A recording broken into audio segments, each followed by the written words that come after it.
What's up, guys? Welcome to your JavaScript series brought to you by CTC. In case you just skip the first episode and bumped into this one, I still remain Tony Cletus, your instructor. Alright, so in this episode 15, we are going to be looking at the let statement. Okay, but before we do that, let's quickly change the background of this text editor Sublime. So if you are using the Sublime text editor with me, kindly go to preference. Okay, it's optional anyway. Just kindly go to preferences and click on color scheme, and we're going to select slush and puppies. Okay, correct. I think I love this now. I'm tired of that black background. Alright, now these are just two variables declared using the let statement. Now it might interest you to also know that the var and the const keyword, which we've treated earlier, are not the only statements used to define or declare a variable in JavaScript. You understand? It might also interest you guys to know that in the past, JavaScript only had function scope. That is, variable boundaries were limited to the function scope alone, which we did earlier in episode 11. But after a lot of updates before the ES6 in 2015, JavaScript also made it possible for what is called the block scope, which is available in other programming languages. You see, the block scope makes it possible to declare a variable inside any other statement that is in block and can only be accessible inside that same block, you understand? Now, how can we declare a variable in respect to the block scope? We can do this with the help of the let statement. The let statement declares a block scope local variables, optionally initializing it to a value. With these two examples now, you see this one just carries the let keyword, and we have a variable name which can be any legal identifier, and this is the expression, you understand? Let's clean this off. Let's demonstrate the work of the let statement here. So supposing we have a function best game, maybe we want to output our best game in the console.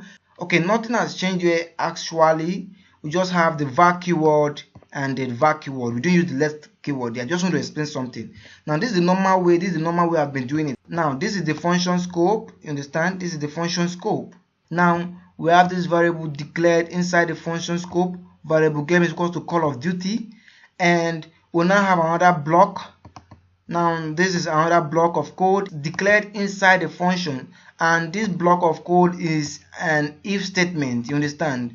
Sorry, I'm introducing a new stuff which I have not treated yet, but we are going to be treating the if, the else if, and the else statement in the episode 16, which is the next episode coming up. So we declared another variable inside the if statement, you understand? And this is now a block scope, you understand?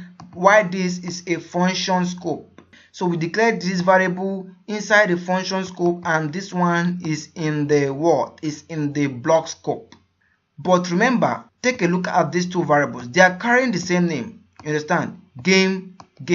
That means this variable which was declared outside this block, you understand, which is carrying the value Call of Duty, is going to be changed to God of War, you understand?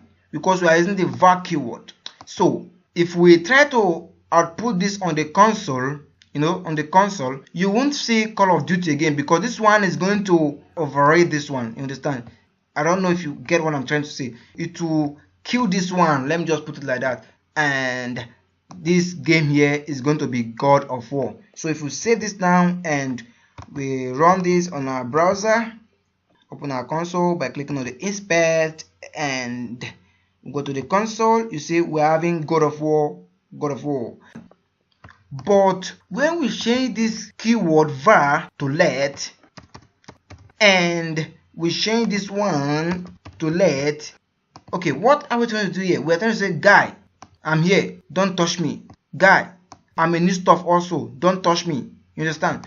Now when we try to output this first variable here using this console.log game here, it will come out with its own name too without being changed. And this one inside this block of code is going to be accessible only by this console and not by this console here. You understand? So when we console.log this, only this console.log will take this one, while this one will be on its own. So the let keyword is more like saying you can declare a variable using the same variable name multiple times. So far you just started with the let keyword. So if you save this now and you try to refresh your browser, now you see we're having God of War and we're having Call of Duty.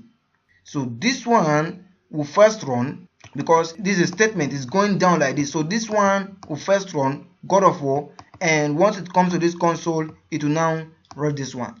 Now another way you can put it is that this let statement can only be accessible inside this block of code, but this let statement which is declared here can be accessible by any code inside the function here.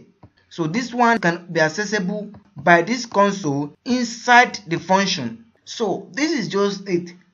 This one is declared and this variable is local to this block here. Alright, I believe you get what I'm trying to say.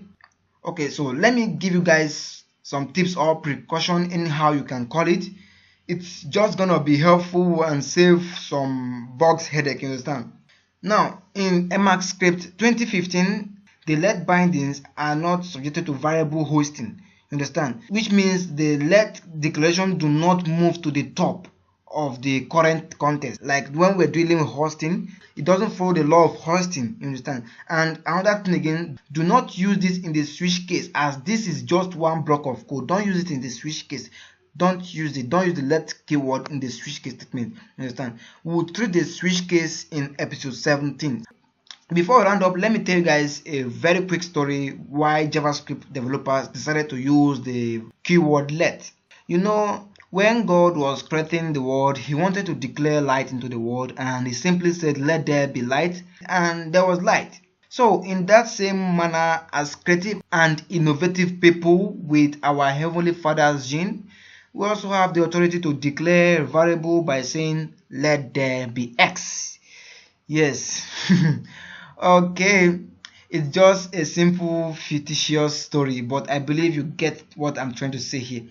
But if you really ask me why JavaScript used the let keyword to define, like why JavaScript developers use the let keyword to define a variable, I can say the idea came from BASIC.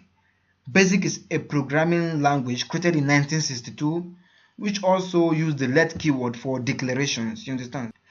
I believe you enjoyed the story, and most importantly, practice on this, and thank you guys for watching. Don't forget to subscribe, and if you have really learned something from this video, please click on that like button below, and see you guys in the next episode. Thank you.